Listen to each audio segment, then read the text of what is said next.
Hello, my name is Vito Tandoy. I built and run this inland lobster system. For the next few minutes, I'd like to discuss and answer some of the most common questions asked about the care of live lobsters. I will also suggest what I regard to be safe and sound procedures in the handling of live lobsters, no matter what tank you use.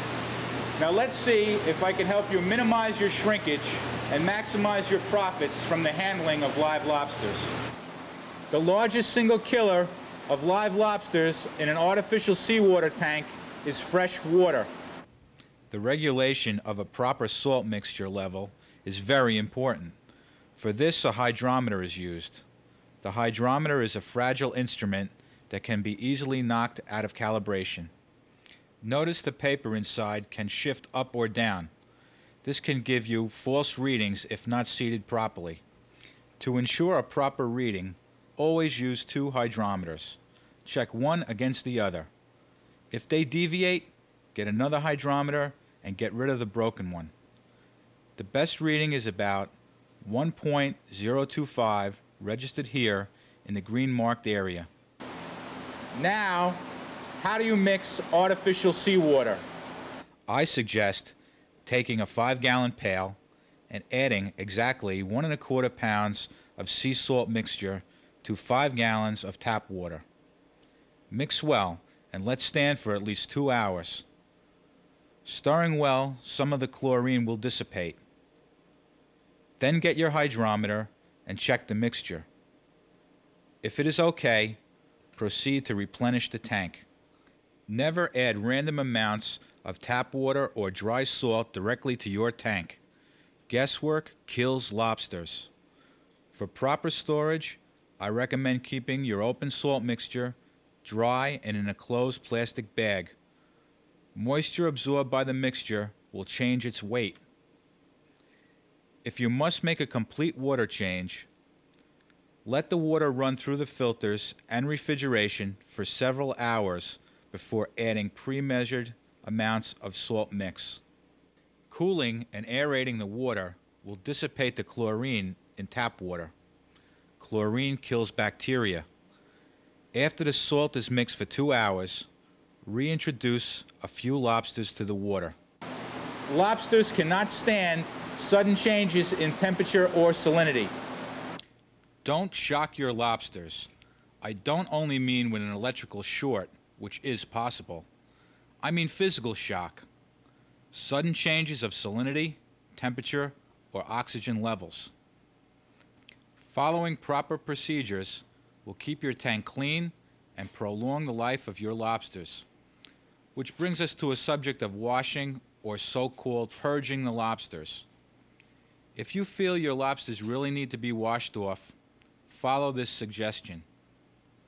Take a clean fillet tub and scoop out some of the seawater solution from your tank. Briskly rinse each lobster and place into your tank. Never mix salt and tap water and leave the lobsters sitting in a sink. They will die. Lobsters should never be left in a tank with no power. If the water isn't moving, the lobsters can't breathe. At this point, I'd like to direct my attention to the front-end management. The reason you buy live lobsters is to sell them alive. We are not trying to run an aquarium, but we are trying to keep the lobsters alive. That means your water may get cloudy, or foam will be produced. This is normal. Please, don't demand the seafood manager to change that unsightly water as soon as possible. All lobster tanks should clear up in a few days if given a chance. The lobsters can tolerate the dirty water. The time needed may vary, but a good running tank will provide a complete nitrogen cycle to occur via aeration and denitrifying bacteria. Picture a wave in the ocean curling and breaking onto the beach. Briefly, waste products and bait from the lobsters are added to the tank with a new shipment of lobsters. In time, the bacteria break down the waste into inorganic ammonia.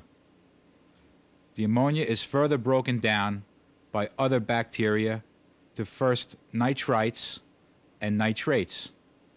The nitrous oxides are formed through the aeration, and the poisons are released to the atmosphere.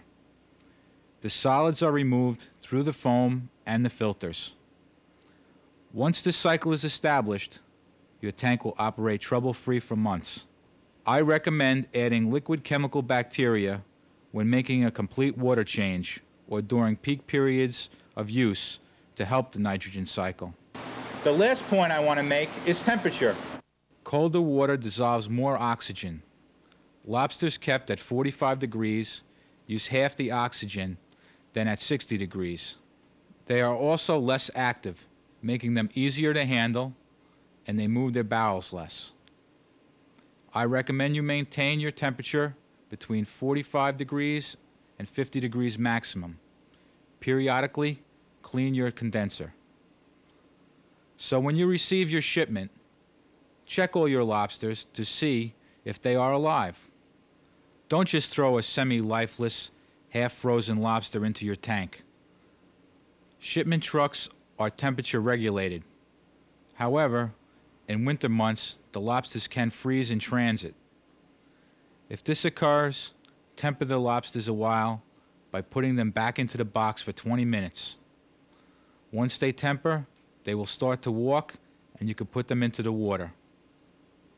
Now, a brief recap. 1. Check and maintain your salinity level. Fresh water kills lobsters.